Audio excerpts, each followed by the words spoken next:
Welcome to Mythical Phylogeny Adventures. I'm your guide, Jason. There are many games, shows, and series which have stood out, and not always with a positive review. Let's look at one that is fairly decent, and see what we can learn. Baldur's Gate 3.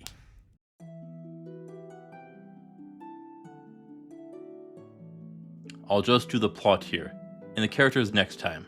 Our story begins as you are taken prisoner aboard a Mind Flayer Nautiloid ship.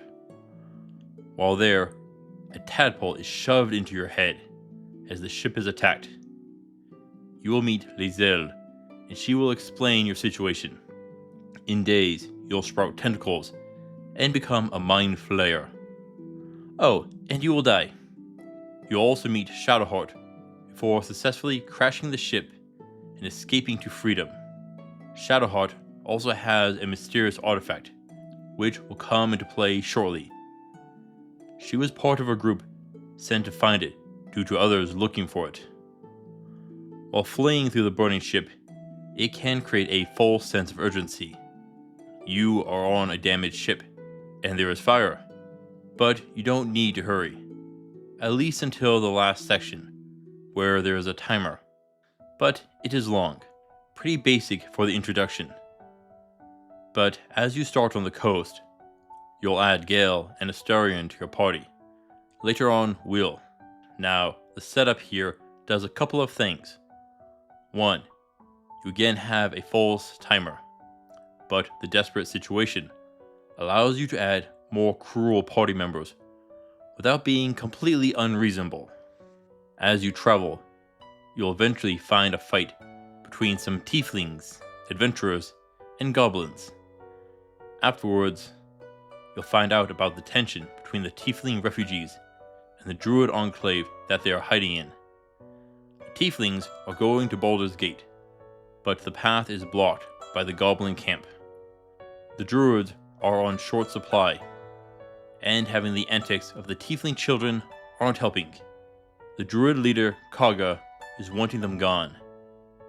From there, you have a couple of paths. Go south and deal with Aunt Ethel, and rescue a stupid girl, Marina. Though you will not be able to save her brothers, usually. You will discover Ethel is a hag. You can negotiate a deal with her. You might even help Marina raise her dead husband as a zombie. This shows the consequences of your actions, with little impact until later. Also, while that way, you may find evidence of Kaga conspiring with shadow druids, seeking complete isolation.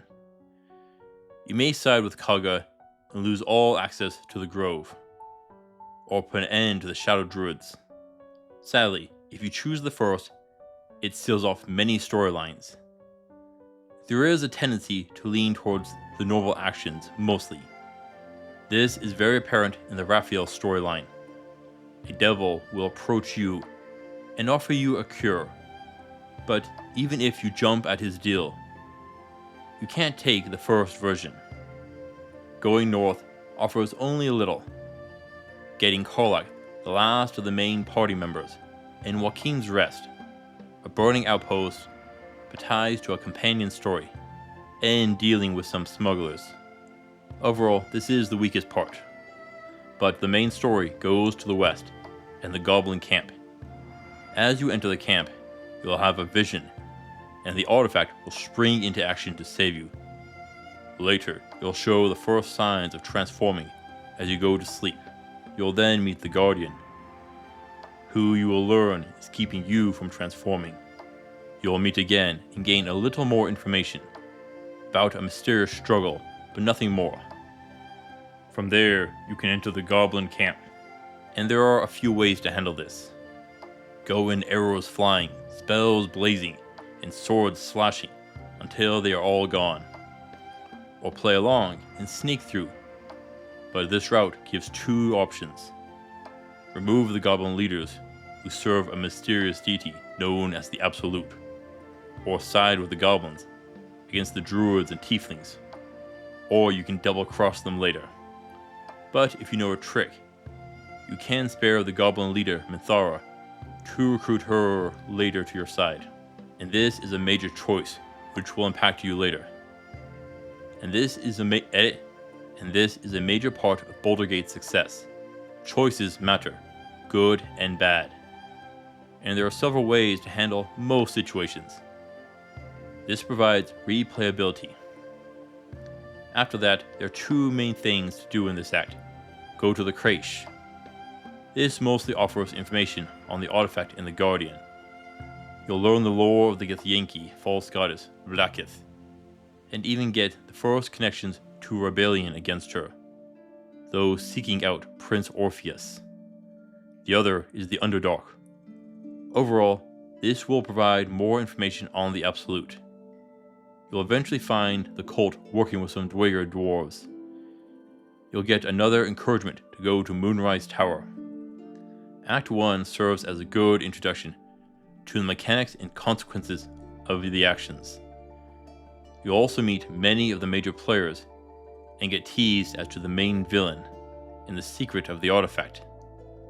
The use of the parasite to bind your party and push a sense of urgency are wonderful storytelling elements.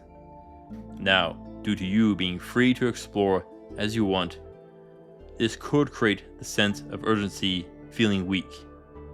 But there is a partial workaround, having the Guardian appear as a protector and slow the spread. Yeah, I know I am skipping a lot of material, like most of the Underdark, the Harpies, and whatnot, but most are minor to the full story.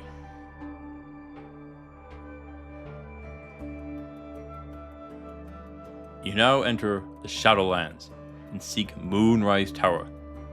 This is probably the shortest act and most straightforward. You'll find yourself in a land of eternal darkness, which will kill you unless you are surrounded by light. You will quickly find yourself before a caravan of goblins and a Drider, going for Moonrise Tower, controlled by the cult of the Absolute. Along the path, you will be ambushed by the Harpers, a group working to counter the cultists. Here, you can choose either side, and it doesn't really matter. Let's say you go with the Harpers. They will then take you to Last Light Inn and get an info dump about Ketheric Thorm, an immortal which can't be killed, and they want you to find out why. So you head to Moonrise Tower, where the Goblin caravan was going to take you. Due to your parasite, they think you are part of the cult and ask you to seek out Balthazar in the Gauntlet of Shar. You can also rescue the poor tiefling refugees again.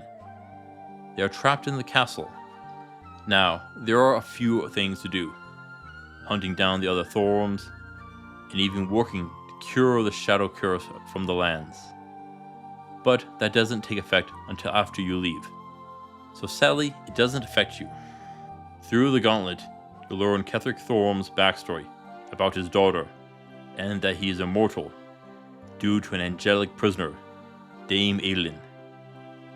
You can choose to free or kill the angel as part of a companion quest. If she dies, Last Light Inn will fall. If not, they will join you in the siege of Moonrise Tower. Once you battle through the whole place, you'll face Ketheric on the roof, before chasing him down to the basement.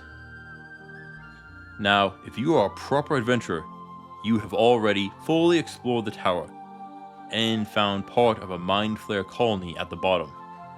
This shouldn't be too big a surprise, since you have a parasite in your head. But the real truth, or what it seems, is the Mind Flayers are under control of the Elder Brain, their natural leader. But this one is wearing a crown, and this crown is being controlled by Ketheric and two more, Orin and Gortosh. They are conspiring to take control of Baldur's Gate and the surrounding land. That is just the beginning of their ambitions. Each is the champion of a dark guard, Merkel, Bane, and Ball. And you will put an end to Ketheric's part in it all. In a grand clash, you will slay Ketheric and take the stone which he is using to control the Elder Brain. Overall, for choices, this is the weakest part of the game. It is fairly linear, with only a few major moments, but a fair bit of lore is dropped at the end. But this region stands out, due to a massive change in the environment. Before, you move through a forest, some ruins, and the underground caverns, but the environment wasn't an obstacle. In the second act, it can. But once you learn how to deal with it, it isn't an issue. Still, the dark area filled with shadows does create a completely different feel to it. There is also plenty of escalation of stakes. Before, there was a band of goblins. Now, a fully formed cult with trained soldiers, mages, and competent members. Not to mention, you are now going against an evil sect of gods. Part of their plan is to seed Baldur's Gate with people with mind flare parasites to control them, or turn them into mind flayers to invoke fear. Mix in Orin's serial killings, and you have the perfect setup for Gortash to take over. By killing Ketheric, you disrupted the army that was to attack the city to further stroke fears. Now, there is a battle against the army, but you don't get to be part of it.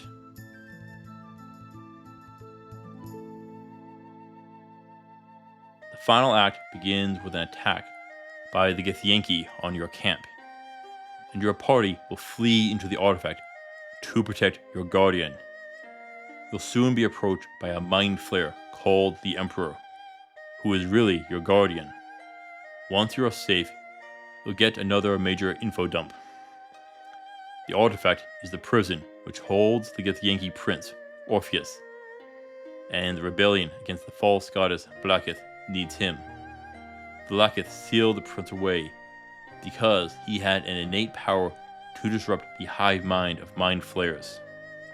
The Emperor was a mind flayer sent by the cult to collect the artifact, and when he touched the artifact, his old mind was free, and he escaped, was trapped in it before Shadowheart's crew got it. Then she was nabbed by the mind flayer ship. Now, you have the Emperor and Orpheus alone in the artifact. So long as Orpheus remains caged, he won't turn into a mind flayer. From there, you'll enter Baldur's Gate, and the villain Gortash will offer a truce. Yes, he wants to be a tyrant, but he's willing to work with you to keep control of the Elder Brain. Oh, and he is now in charge of the city. So, you are having to operate without attracting attention to yourself. There is even a newspaper slandering you, unless you want to deal with it. You can't just go about like you did before. You need a bit more control here. If you are willing to trust Gortash, well, he'll keep his promises for the most part. While Orin just wants bloodshed. Now, I have said that I skipped a lot of side quests, but they come full circle here. Your main goal is to slay Orin and Gortash. You can weaken Gortash's forces by disposing of the Still Watch golems and going to the Iron Throne, an underwater prison. For Orin, you'll need to uncover her cult of Baldur and attempt to rescue a party member she has kidnapped. Now, everyone you dealt with before comes into play, except for the druids. That means the smugglers, the adventurers, the dumb girl and hag, the tieflings, if you save them every time, and the personal quests of your party, all will reward you. But do you remember the devil Raphael? Well, he now makes a proper offer. He asks for the Elder Brain's crown. In exchange, he offers a way to free Orpheus. He claims that Orpheus will see the big picture and side with you, but the Emperor doesn't agree. Now the crown is a magical artifact of incredible power, which the last time it was used ended all magic and threw everything into chaos. So, would you want a devil having it? Of course, you could just steal the Orphic hammer. Yeah, you can do that. It takes a bit of work, but you can. Now, after dealing with Gortash and Orin, the Elder Brain will break free. Some of you are probably thinking that it would be more logical to just go right after the Elder Brain as soon as you reach town. The reason that you can't comes from the failed mission version of Act 2 when Gale detonates himself. All the people with tadpoles then turn into mind flayers and decimate the population. So you need to defeat Gortosh and Orin to get all 3 stones so you can use it to command the brain to kill the tadpoles and free the people before you destroy it. Yeah, it does actually make sense. But when all else is done, you go after the brain. And the magic crown has turned it into a super-powered nether brain, and you'll lose your first encounter and teleport it away to the artifact. Now, a major decision. A mere mortal can't outwit the nether brain, even with the control mechanism for the crown. It's been playing everyone. You'll need a mind flayer, one which has the power of Orpheus to stand a chance. So either a party member can become a mind flayer, or the Emperor must eat Orpheus. But there is a third option. Free Orpheus, who can empower a mind flayer willingly, or become one himself. But Orpheus and the Emperor don't get along, so you'll need to pick one or the other. I'll reveal which I choose in time. Honestly, I wish there was a way to get the Emperor and Orpheus to cooperate, but I understand why. Regardless, once a decision is made, you can face down the nether brain and destroy it, or enslave it and spread chaos. Now, the third act shows another major difference in the environment. You are finally in a city, surrounded by people, and those past decisions can play a part. You'll gain and lose merchants based on past decisions, and the through lines of the different acts can offer a sense of reward with each section.